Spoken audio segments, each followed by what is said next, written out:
وعلیکم السلام ورحمۃ اللہ وبرکاتہ۔ اللہ رب العالمین خیر و عافیت میں رکھے۔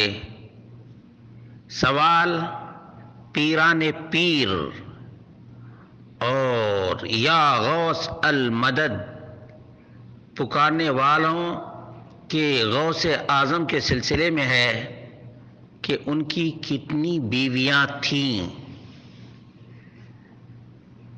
تو اس کا جواب یہ ہے کہ عبد القادر الجیلانی البغدادی کے شاگرد رشید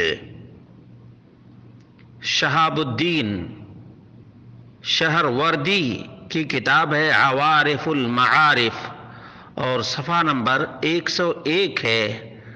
اس پر لکھا ہے کہ پیران پیر کی 4 بیویاں تھیں، 4 بیویاں تھیں، اور جہاں تک بیویوں کے نام کی بات ہے تو اس کی تفصیل عموماً بیان نہیں کی جاتی ہے، عموماً بیان نہیں کی جاتی ہے کہ ان 4 بیویوں کے نام کیا تھے، نام کیا تھے، یہ چیز نہیں بیان کی جاتی ہے۔ البتہ ان کی اولاد کے سلسلے میں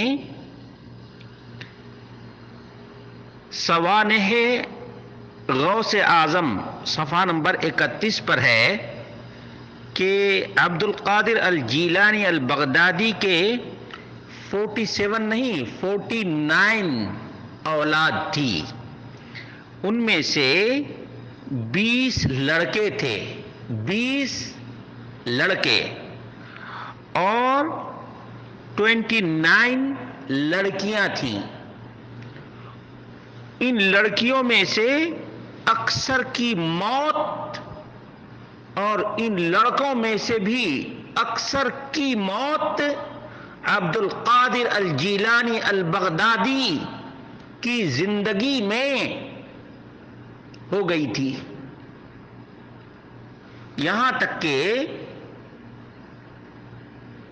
عبد القادر الجیلانی البغدادی کے شاگرد نے بیان کیا ہے کہ اتنی کثرت سے اولادوں کی موت ہوا کرتی تھی کہ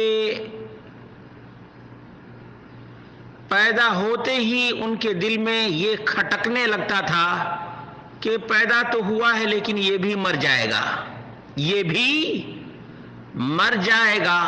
اتنی کثرت سے ان کی اولاد ان کی زندگی میں موت کا شکار ہوئی ہے۔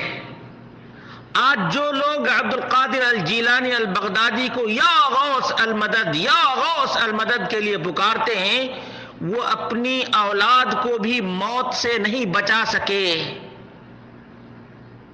تو ان کے نام پر جو ڈھنڈورا پیٹا جاتا ہے کہ انہوں نے 12 سال پہلے ڈوبی ہوئی کشتی کو نکال دیا، یہ جھوٹ، فریب، فراڈ اور بناوٹی نہیں تو اور کیا ہے، کذب ہے۔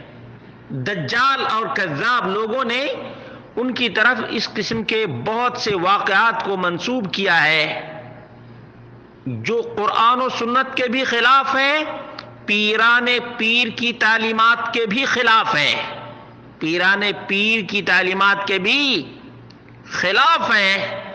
اس لیے اللہ کے بندو، جس نے عبد القادر الجیلانی بغدادی کو پیدا کیا، جس نے آدم کو پیدا کیا ہے، وہی تمہاری مشکلات اور پریشانیوں کو بھی دور کرے گا۔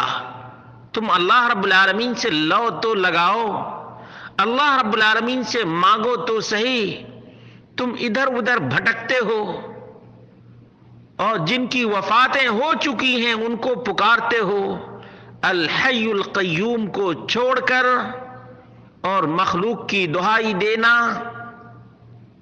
نہ عقل کا تقاضا ہے اور نہ خیرت مند کا کام ہے، بلکہ یہ شرک بھی ہے، دین سے دوری بھی ہے، اور رب کائنات کی نافرمانی بھی ہے، قرآن و سنت سے بغاوت بھی ہے۔